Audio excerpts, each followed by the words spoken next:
Picture this: you're at the closing table, and the loan officer pushes a paper toward you. A $400,000 house.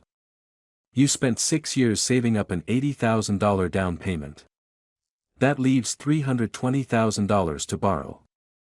And the monthly number staring back at you, the one you'll pay for the next 30 years, reads $2,129. Your sister Marin bought the exact same floor plan 2 streets away back in 2021. Same price tag, same down payment, same loan amount. Her monthly bill? $1,349. That's a $780 gap between you and your own sibling for the identical house. The house itself didn't change one bit. What shifted was a decimal point on a government website that neither of you has ever bothered to check. I'm Yank, and today I'm breaking down why the entire planet is buried in debt, why that tiny decimal point is the priciest number in your financial life, and why, despite paying more, you might actually end up ahead. Let's start with your own numbers, because you need to understand your personal cost before we tackle anything measured in trillions. And trillions are where math stops feeling like money and starts feeling like weather. Over the full 30-year term, Marin will pay roughly $165,000 in interest. You'll pay around $446,000. That's a $280,000 gap, same house, same family, same down payment. You didn't overpay. You didn't negotiate poorly. You're simply borrowing money during a year when borrowing got expensive, while she borrowed when it was practically free.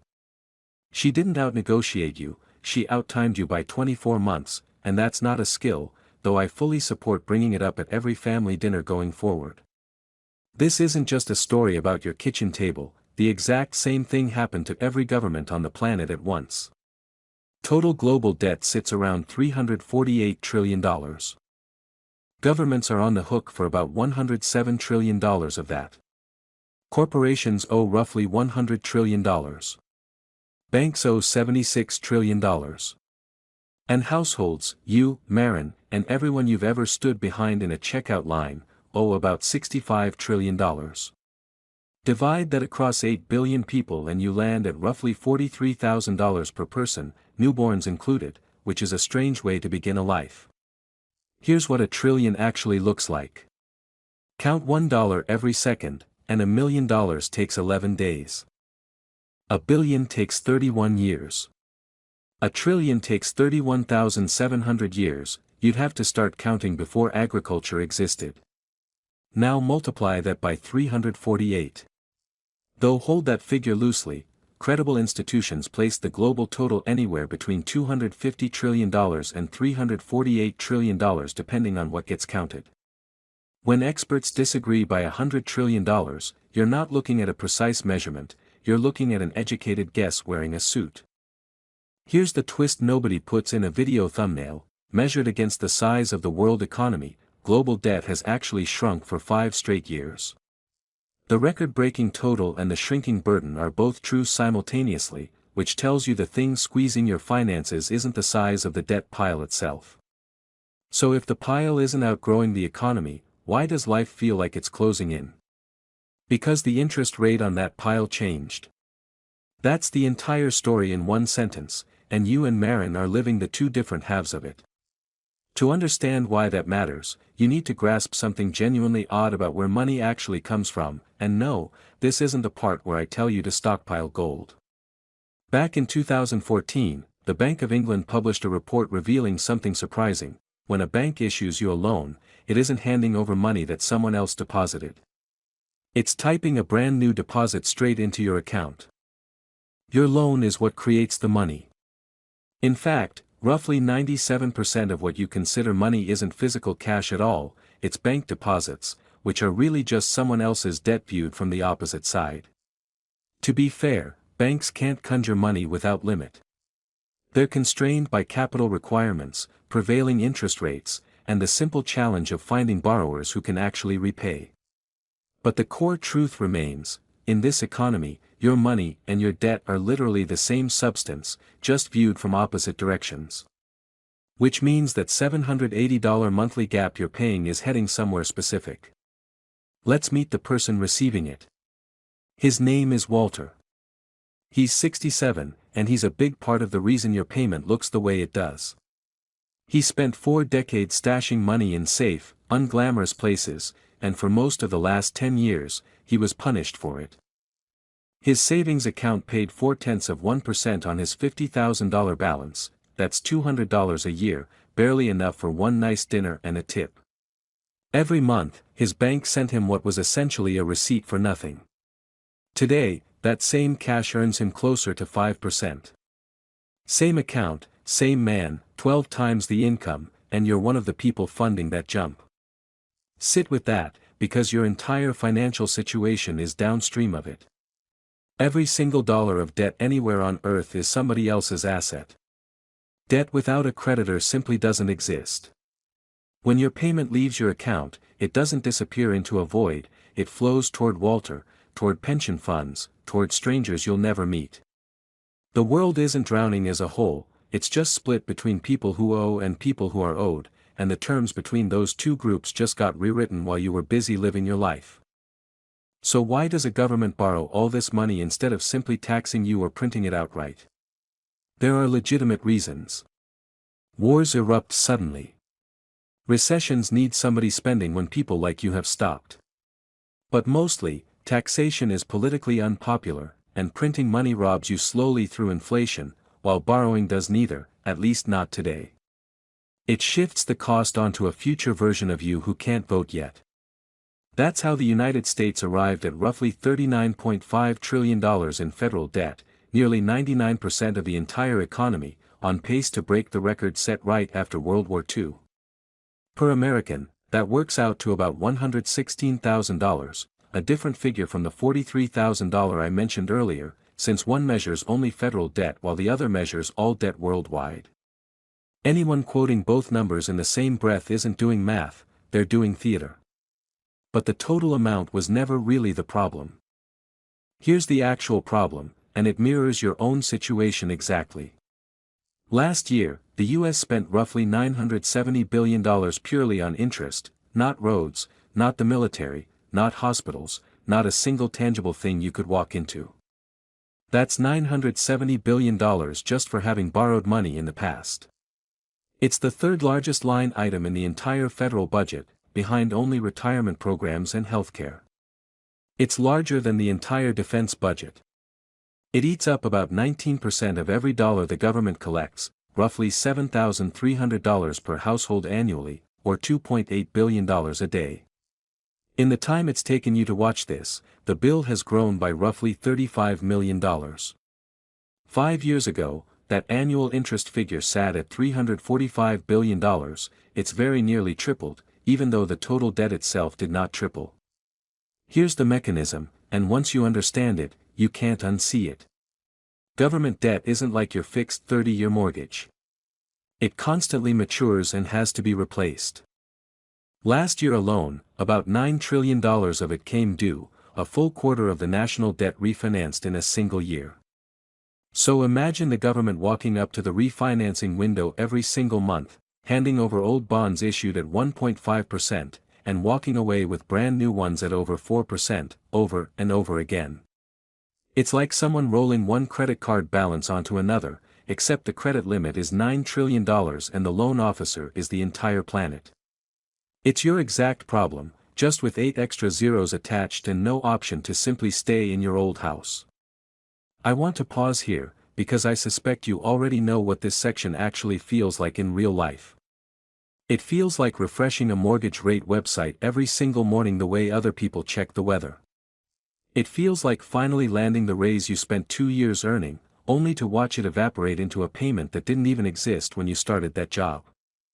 It feels like scribbling refinance math on the back of an envelope for a rate that might never return, then doing it all over again the following week anyway. It feels like the phrase starter home turning into a punchline you no longer find funny. And it feels like sitting across from Marin at Thanksgiving while she casually mentions when she bought her place, unable to explain why that one sentence sits so heavy in your chest 3 weeks before your own closing. You almost walked away from this deal. You had the email drafted to your agent, ready to send. You never hit send. Hold on to that thought, because the real reason you were right not to send it isn't the reason you probably think.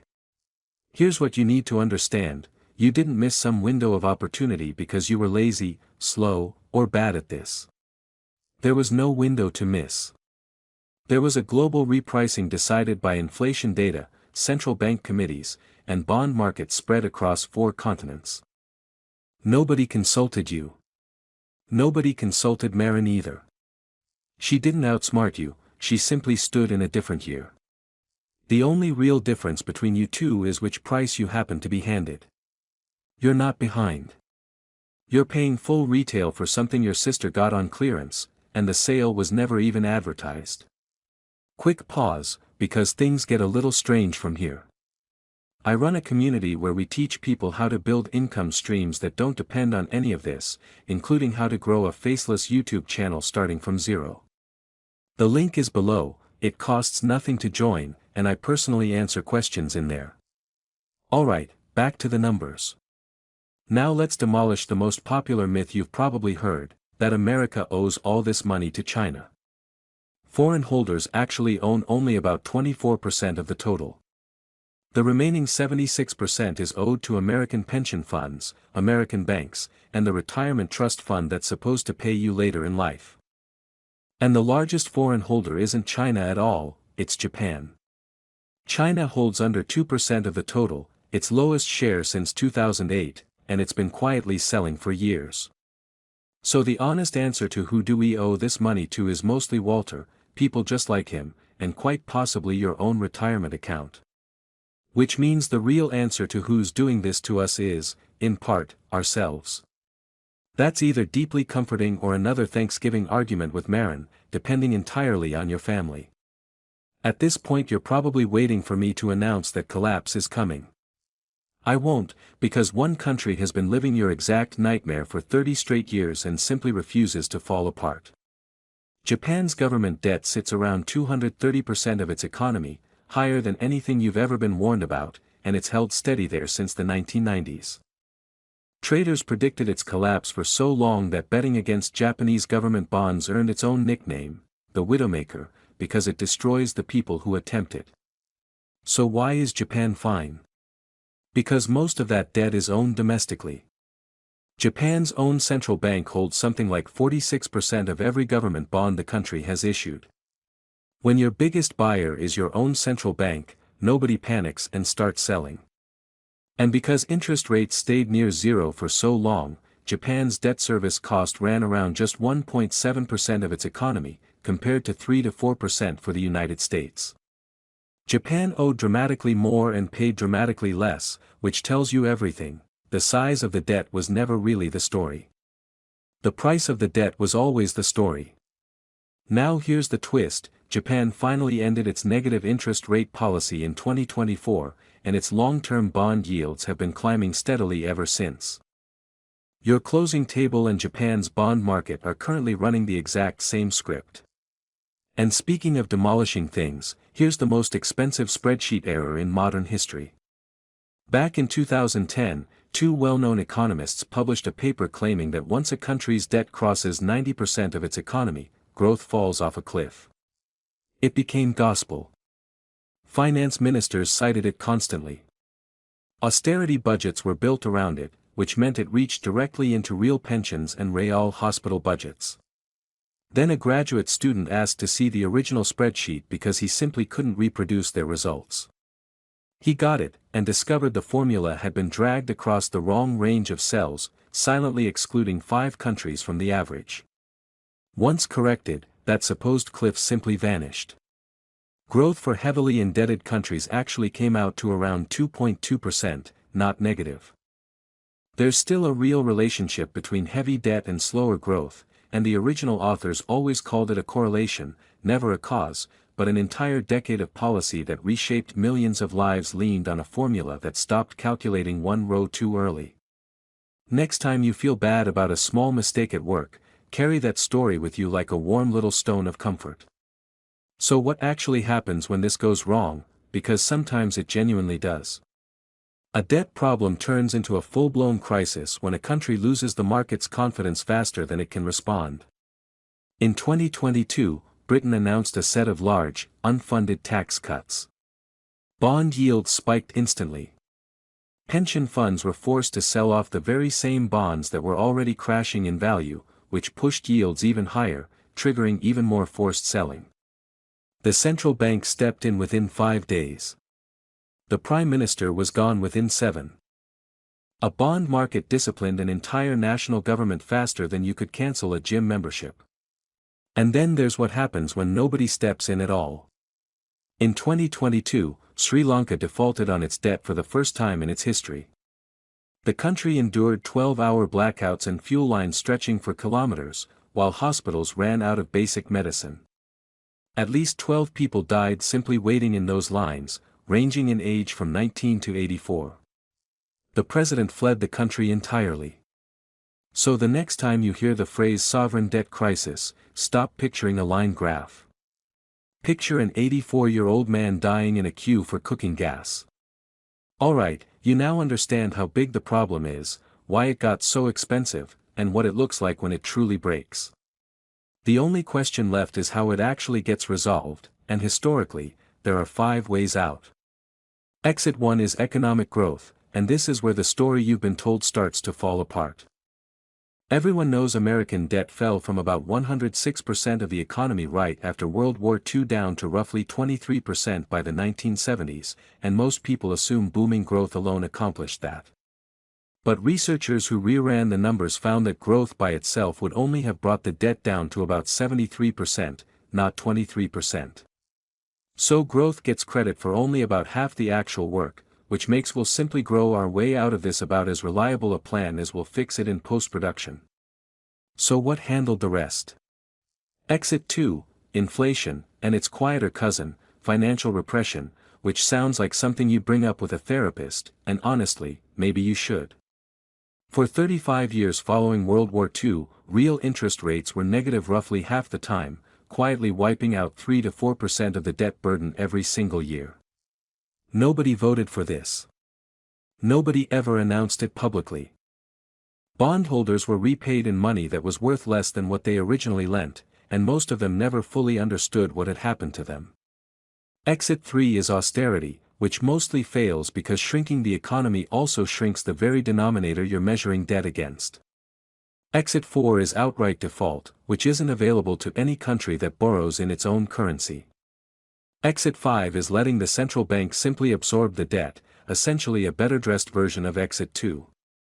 So the likely path for your own country isn't really in doubt, not default, but modest growth, persistent inflation, and savers quietly earning less than they deserve for a very long stretch of time. Which means the bill absolutely does get paid, it just gets paid by Walter. And now I can finally answer the question I opened with, and explain that email you never sent. The interest rate the government pays sets the floor beneath the entire cost of borrowing money in your life. Your mortgage rate is priced directly off it. Your car loan stacks on top of that, averaging over 7% on new vehicles right now. Your credit card, if you carry a balance, sits above 22%, which honestly deserves its own video and its own emotional support animal. Every single one of those rates is the government's baseline rate plus a markup for the added risk that you, specifically, are not the federal government. So that $970 billion interest bill isn't some distant political headline, it's the exact same repricing that created that $780 monthly gap between you and your sister. You're not standing next to this story. You're living inside it. But look at where that actually leaves you. You just locked in a fixed monthly payment inside a world whose most likely resolution is decades of ongoing inflation. Your payment can't rise. The dollars you'll use to make that payment will almost certainly be worth less every single year that passes. Marin got the better rate, and good for her, but she isn't the one the next 30 years is actually built to reward. Walter is, and not in a good way, because the historical exit from debt this massive runs directly through the people holding on to cash. That's exactly why you were right not to send that email. Not because the house itself was a bargain, it wasn't, but because you accidentally landed on the side of the ledger that inflation tends to forgive. A little perspective is due here, though, because doom framing is lazy. American households owe a record $18.8 trillion collectively. But the share of household income going toward debt payments is actually below where it stood before the 2008 crash, largely because so many people locked in cheap mortgages years ago and never let go. The real worry is the savings rate, sitting near 2.6% against a pre-pandemic norm closer to 7%. And remember, these are all averages, not medians. The typical household looks nothing like the raw arithmetic suggests. The real pain here is concentrated, not evenly shared. So here's what I'd actually do with all of this information. Stop waiting around for 3% rates to magically return. They might come back eventually, but building your entire life plan around the reversal of a global repricing isn't a strategy, it's a hope with a spreadsheet stapled to it. Instead, treat today's safe interest rate as your personal hurdle rate.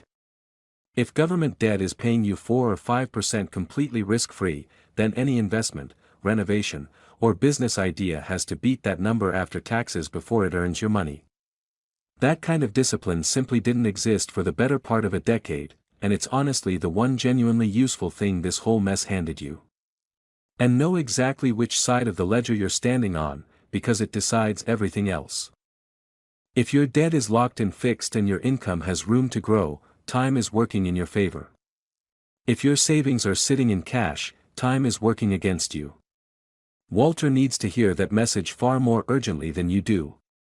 I'm not a financial advisor, and none of this constitutes financial advice, it's arithmetic, and arithmetic doesn't care about your personal situation.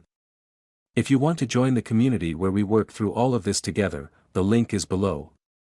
One last thing before we go, America has paid off its entire national debt exactly once, back in 1835. 2 years later, the country plunged into one of the worst depressions of that entire century, partly because eliminating the debt removed the one safe asset the whole financial system had been built around. Turns out the plumbing was load-bearing after all. The world isn't buried in debt because people got greedy, the world runs on debt because debt is the plumbing itself. And for 15 years, your water was essentially free. It isn't free anymore. Nobody ever sent you a notice about it. The rate simply changed, and everything built on top of that rate, including the number sitting on the paper in front of you at that closing table, changed right along with it. You are not bad with money. The price of money itself moved while you were simply busy living your life. So go find out what your actual rate is, and then make absolutely sure that everything you own is earning more than it.